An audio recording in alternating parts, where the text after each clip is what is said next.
Welcome, Virgo. This is Regina from Pacific Tarot getting ready to do your June general reading.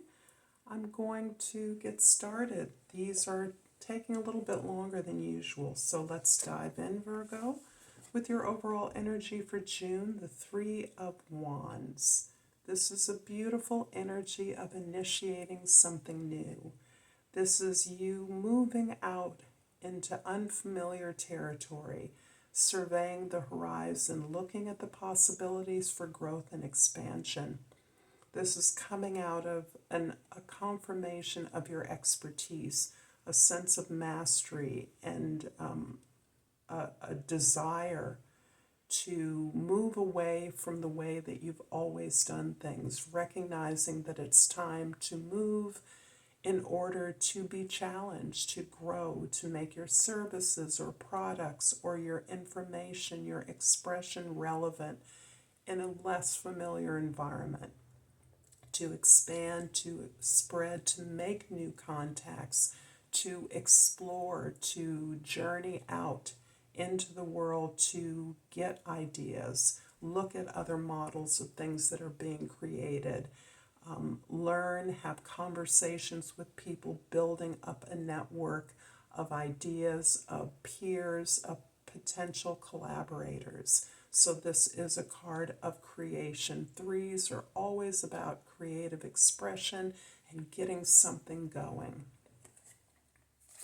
In the 10th house, the house of your social identity, the Four of Cups is indicating that you're receiving something that you've always wanted.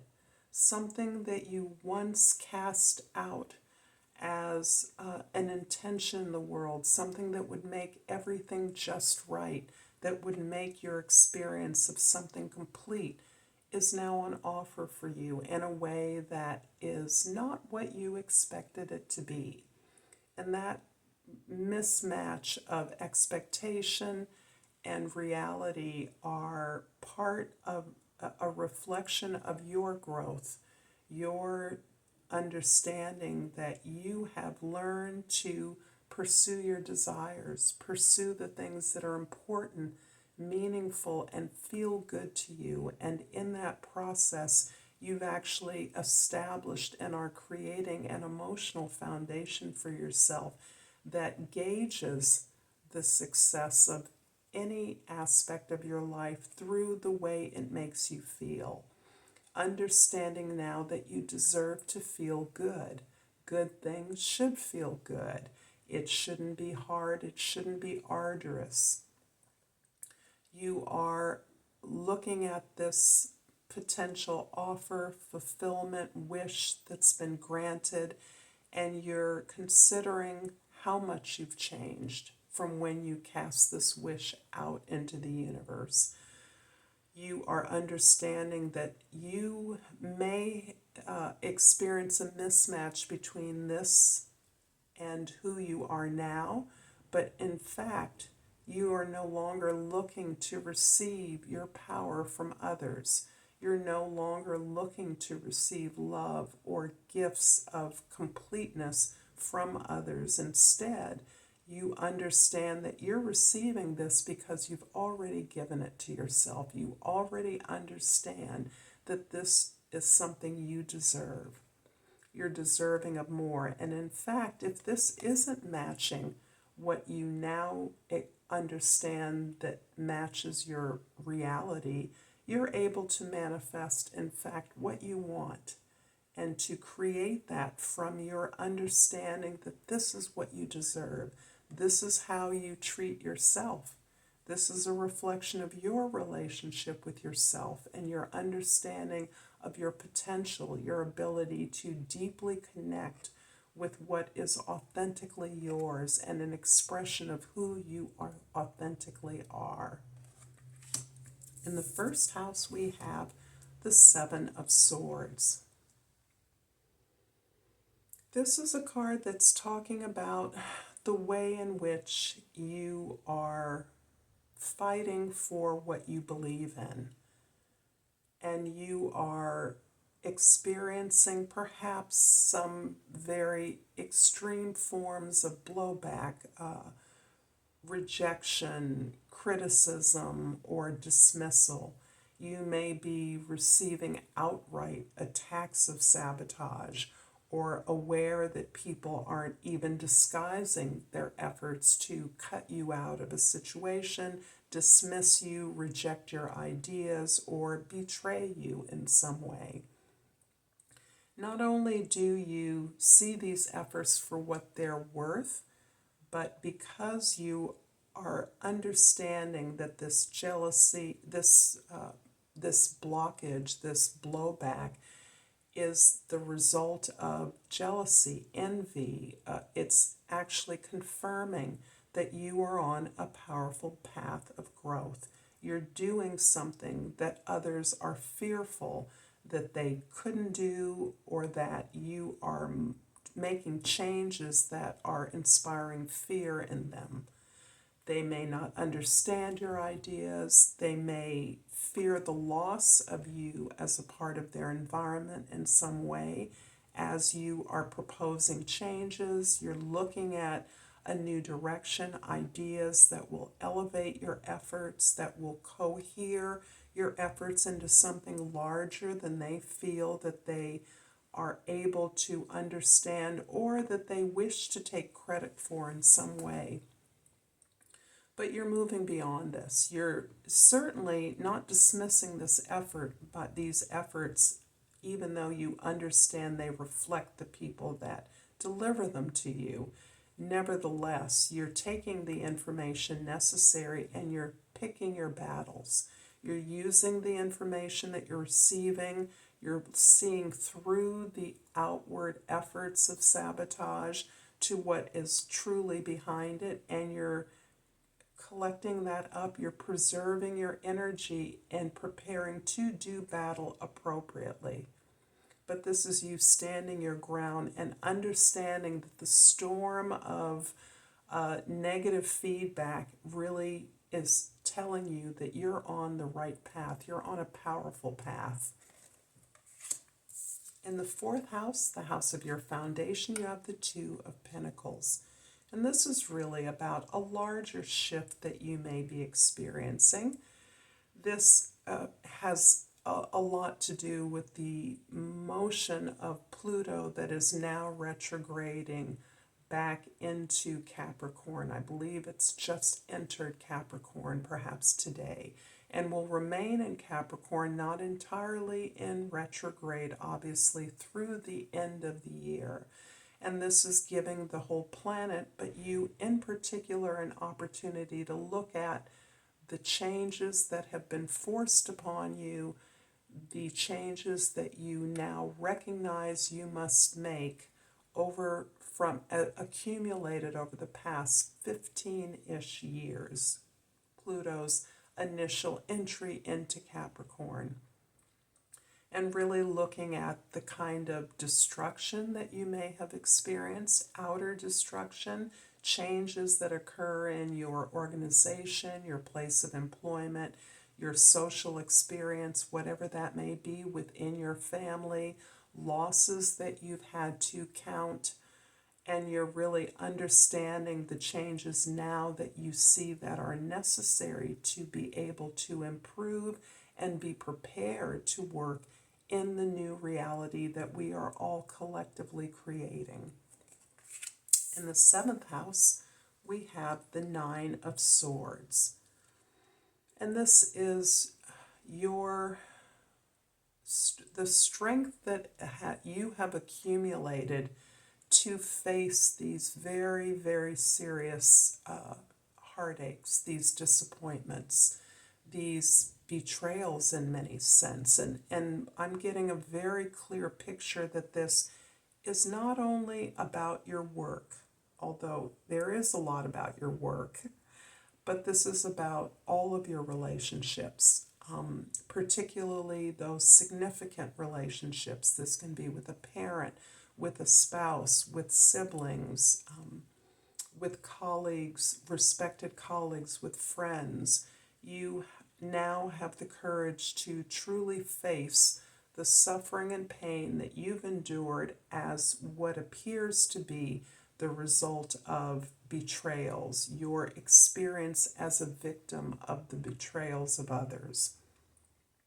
Your understanding and taking responsibility for that sense of being a victim, that sense of giving your power away to someone who did not understand what your needs or desires were, had little intention or understanding that there was an expectation that the love you offered would be returned back to you, that perhaps the sense of being used by others to obtain something, a job, a family, whatever it was, that you let yourself be manipulated by others as a form of not taking responsibility.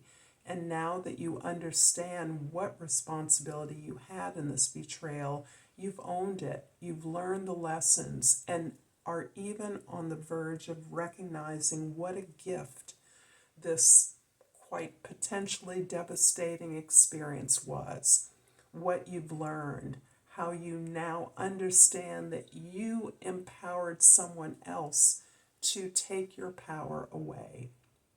You gave your power away to someone else. You're now understanding that that's on you, and that you are releasing the experience, you are forgiving yourself, but you are allowing yourself to consider, to feel this loss. And this is a very protracted healing experience. So this is something that has been accumulating perhaps over the entire entrance or experience of Pluto in Capricorns, most likely to have occurred over the last 15 or so years. So this is you coming to the end of this process of giving your power away, being betrayed, and now understanding and pulling back your power in a way that you recognize you are no longer in need of that kind of manipulation to gain something that in effect you weren't able to gain in the final analysis. I hope I'm making sense there. The Seven of Swords in the first house is clarified by the Five of Swords in the second house and the Strength card in the third house.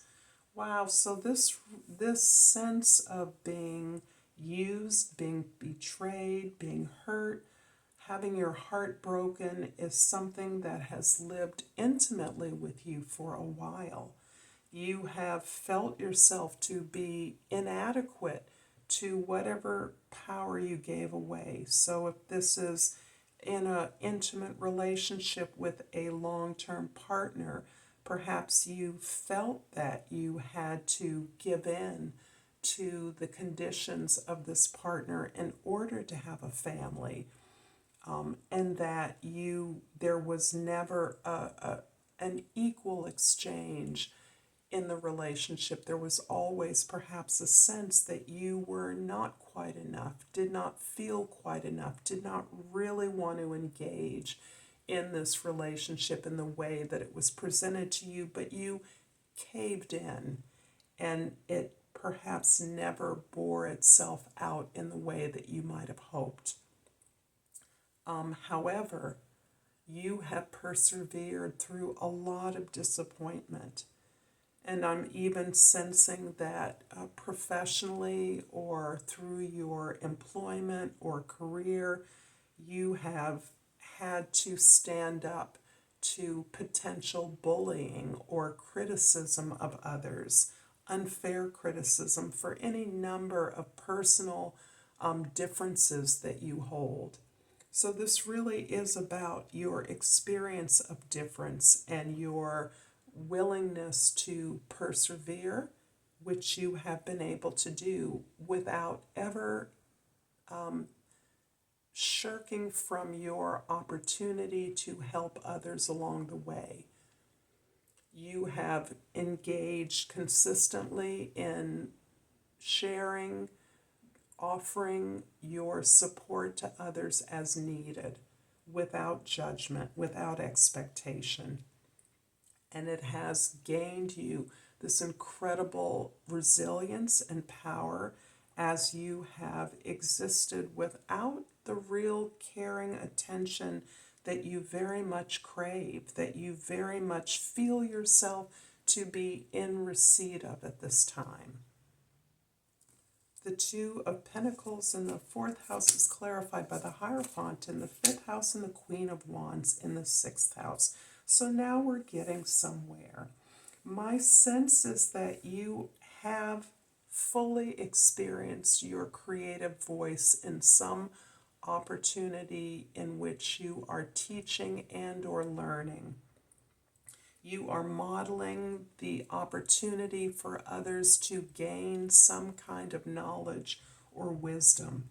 And it is in this zone, in this arena, whatever your expertise is, your subject, this is gaining you powerful confidence, energy, motivation. You are determined. You may be creating something new. You may be creating putting together a creative product.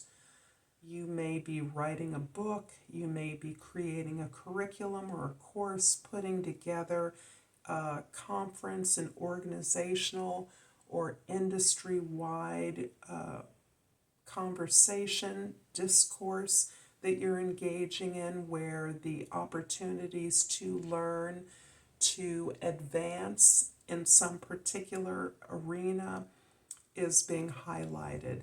You're also being inspired by your resilience and those alliances you've made along the way.